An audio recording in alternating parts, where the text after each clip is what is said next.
Politics. It's a word that sparks anger, pride, worry, and power, and annoyance, and sometimes it sparks it all at once. In today's America, politics shapes everything, whether we realize it or not, whether we want it to or not, but it does. In this documentary, we're going to look beyond the noise, we're going to look beyond the ads, the slogans, the propaganda, and we're going to ask, what does politics really mean to us? And where do we stand? Do you like politics? Not really. Not so much. I think they're important, and I think more people need to be involved in politics, or at least care about politics. I feel like I personally feel like sometimes, like, when you feel a certain way, people get very aggressive. It's just like, it's like a toxic, when I hear the word, I get like a toxic like vibe around it, just because everybody around it is so toxic, so I don't really care about it. No. I guess I had experiences where people are very hostile depending on which side that you say, and it's just kind of like, it kind of can ruin friendships, and there's a whole bunch of, useless drama that it doesn't need to be. I like being active in it. I'm not super informed. Like, I try to stay active in it, and I care about it a lot. It's a big part of my personality. It's not something I research every day. It's not something I am heavily into, but I care about it a lot, and I have a lot of opinions about stuff. It matters to some people, it matters to how our country is ran, but to me, I don't really care. So it doesn't matter though, just I don't want to get into it. Not necessarily, but it is a big part of our lives. So I do try to stay privy to what is going on with the world. Well, first of all, what is politics? At its core, politics is simply the way people make decisions together. It's about power, it's about priorities, and the values a society agrees or disagrees on. But in America today, politics has become more than a system. It's become an identity, a battleground, and sometimes a dividing line. I said it during the campaign a lot, but the one thing I realized over and over again was that we're not as divided as we think we are. Yeah. The media portrays it that way, and I think the loudest voices from each side are on the extremes, typically. So I really was expecting more negative interactions at the doors, like doors slammed in my face, people being rude, and I got some of that. Yeah. But it wasn't that much, Yeah. and it was mostly from my own party. It wasn't like Democrats were just slamming the door in my face because I was a Republican. It was really прefreshing. And I didn't lead with my political affiliation, nor did I ask anybody. Yeah. But I think people just want to be heard, and they want to connect, and they want to know that their officials are representing them and hearing them, and that's all I sought to do. What is your political party? I don't follow a specific political party. Independent. None whatsoever. I'm registered Democrat, but I'm independent. It's Democrat. I mean, I guess I'm not an independent. I'm a Democrat, but I do have some conservative views, so I am the in-between between it, and people don't like that. Oh no, I've never voted and I will never vote, so I will not pick a side. At the heart of American politics are two dominant parties, the Democratic Party and the Republican Party. In this 1837 cartoon, Jackson was depicted as the leader of the Democratic Party, polling a stubborn jackass. In 1870, cartoonist Thomas Nast drew a donkey to insult Northern Democrats, then known as Copperheads. And in 1874, he drew the first depiction of the Republican elephant in response to opposition against Ulysses S. Grant's bid for a third term. Historians speculate it was used to depict him as very imposing, but too cowardly to act. The GOP would eventually embrace the elephant as a political symbol, but Democrats have never officially embraced the donkey. Each has its own vision for the country, rooted in different priorities and principles. And what do you think of when you hear Democrat? Blue Party, the party for the people, party for the average people, working class. Personally, like, when I was a teenager, I used to think, like, Democrats were, like, I guess, like, a better party, but right now I kind of feel like the Democrats need a bit of a backbone, because whenever, this is just my personal opinion, I feel like whenever the Republicans are doing something that kind of feels like it's very harmful to, like, you know, to the US, I feel like the Democrats just don't really do anything about it, and it's really frustrating. Lies. Current administration is not really focusing on like things for people, so Medicare, Medicaid, Social Security, whereas Democrats were kind of leaning more towards that and still are. But there's the radical left, and it's just kind of like, even if you're in the same party, sometimes the radical side can just kick you out of that side because they just feel as though you need to be all in it, and if you're not, you just don't even be a part of it. Just kind of blue. Trying to get more funding for schools and things of that nature that will actually help us. Oh, and also taxing the rich. I think of progressive. I think more like for people, and I think of just progressive and looking for change. It's a fan club that, if as I said, if you're not part of it, then there's just there's no sense in just being on the same side. I feel like they also just turn on each other really They do. Kamala, because that's just the most recent one. And that's kind of like, you're supposed to seem like unified, and it kind of feels like they're fighting amongst themselves, which kind of allows for, again, in my opinion, the Republicans to just do whatever they want, because, you know, the Democrats are going to be like, get together, like, hey, we don't think this is right, maybe we should all get together. And it's just too many differences of opinion for the Democratic side. It's just nobody can really unite under one umbrella with just any topic. Like, everything is different. Everybody has different ideals and beliefs. So, personally, I feel like I think we just need a whole new government, because, like, no one wants to work with each other. When I hear Democrat, I think of their sign, the donkey. I think of black people, because they were pretty much known to be Democrats more so than white people. I think of some of the politicians that I used to work with in high school. Democrats typically focus on expanding the role of government to support citizens, promoting equality, and addressing systematic issues. Democrats advocate for expanding healthcare access, strengthening programs like the Affordable Care Act, and in some cases, proposing a public option or Medicare for all. They push for aggressive action against climate change, including investing in renewable energy and setting stricter environmental regulations. Democrats call for raising the minimum wage, taxing the wealthy more heavily, and supporting workers' rights through stronger labor protections. They promote civil rights protections for racial minorities, women, and LGBTQ+ individuals, supporting reforms in policing, voting rights, and reproductive freedoms. Democrats back increased funding for public schools, making higher education more affordable, and addressing the burden of student loan debt, which includes heavier taxes. And of course, the competition in private schools. What do you believe needs to be done to fix these issues, or overall just better public schooling? Right. So let me just, there's a lot into that question, and there's different, I have to kind of break it into parts for you, because for the viewers to kind of understand, because a lot of the things that I'm going to tell the viewers, I can pretty much guarantee you people don't know. And for example, our school funding has been pretty much horrific over the last 20 years. So what that means is that in Monroe County, the Basic Education Funding Commission just did an initiative, and they visited schools throughout the Commonwealth. There's 500 school districts. And what they found was what we already knew, is that our school districts are so underfunded in Monroe County.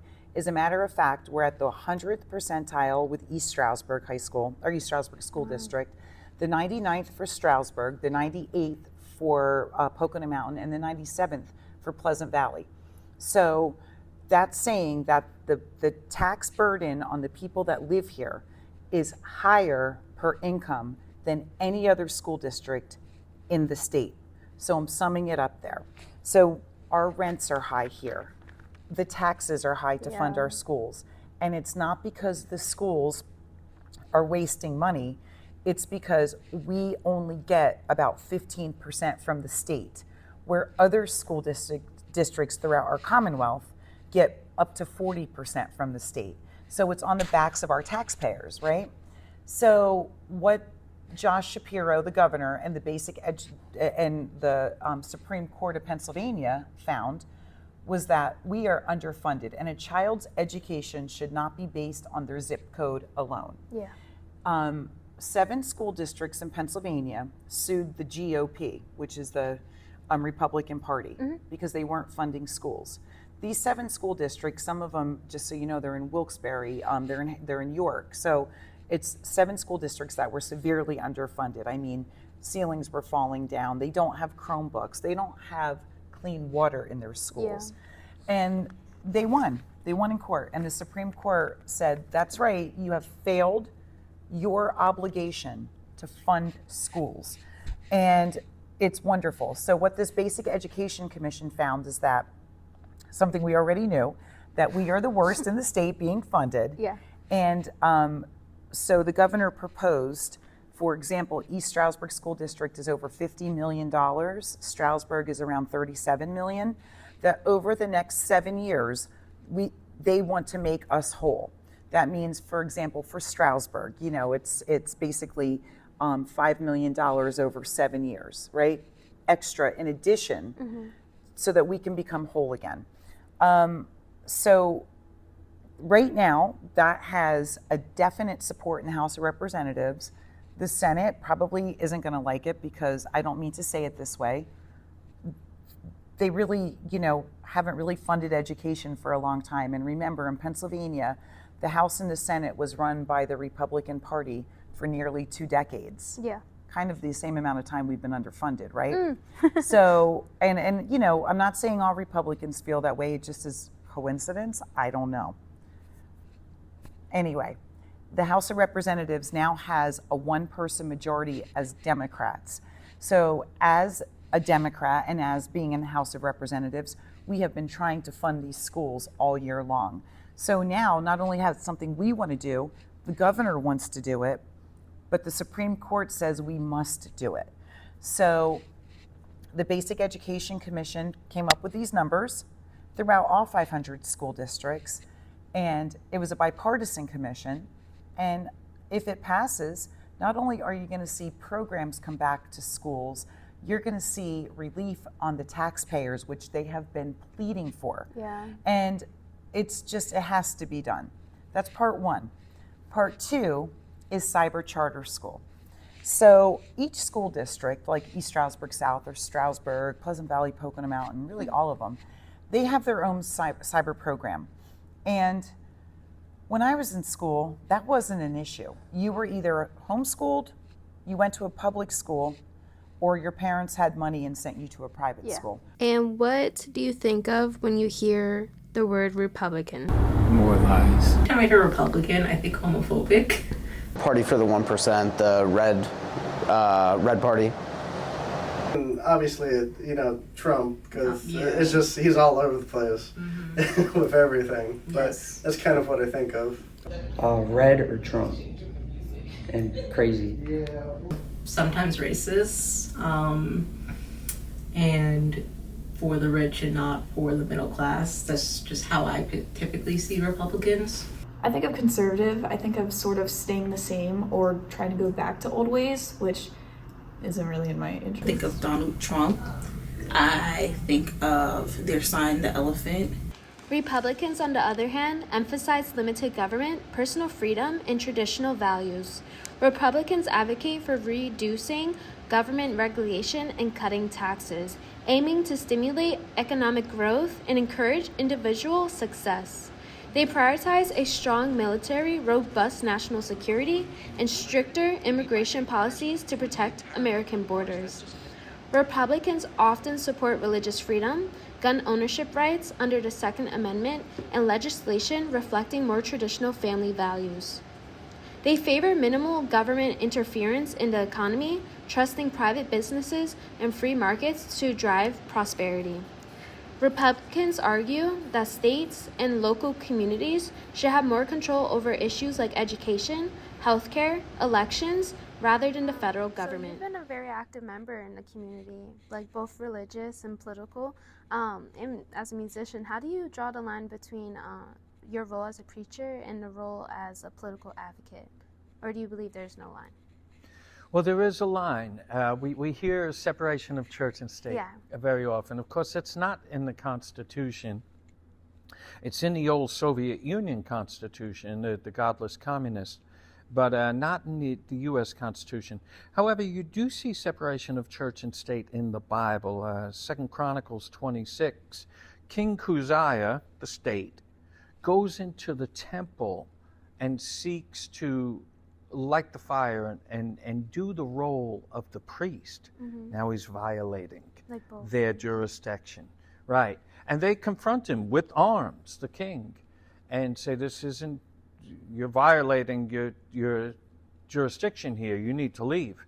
And he gets offended and upset, and God weighs in and strikes him with leprosy, from which he dies.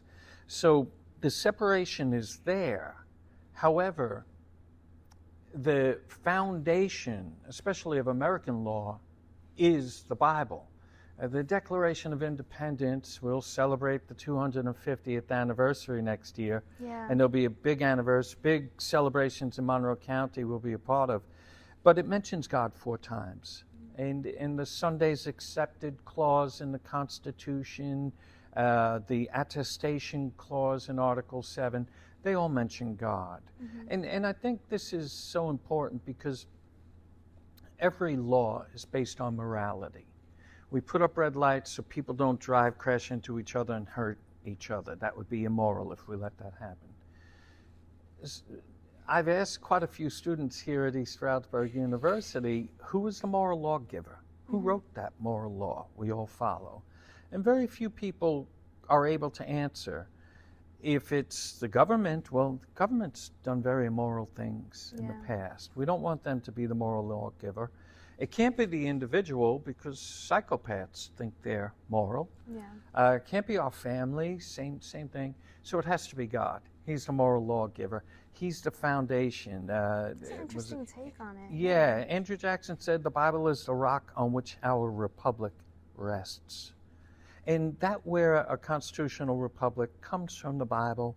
Exodus 18:21 says, choose men who hate bribery, fear God, able men, and put them over thousands federal, hundreds state, 50s county, 10s cities. That's a republic. We're not a democracy. While the Democratic and Republican parties often seem like opposites, both are built on ideas about how best to serve the people. Understanding their policies helps us better understand the choices that we make and the future we're shaping together. Didn't matter from what party, both parties had like the best interests of the country, but now it just feels like that's not the case anymore, and I feel like we just need people who aren't being greedy and actually want the best interest for us. Democrats often emphasize social equality, government support for communities, and progressive change. Republicans often emphasize individual freedom, smaller government, and traditional values. But it wasn't always this way. Over the centuries, both parties have evolved, shifted, swapped, and redefined what they stand for. Politics isn't just about elections. It's about the rules that shape where we work, what we learn, and how we live.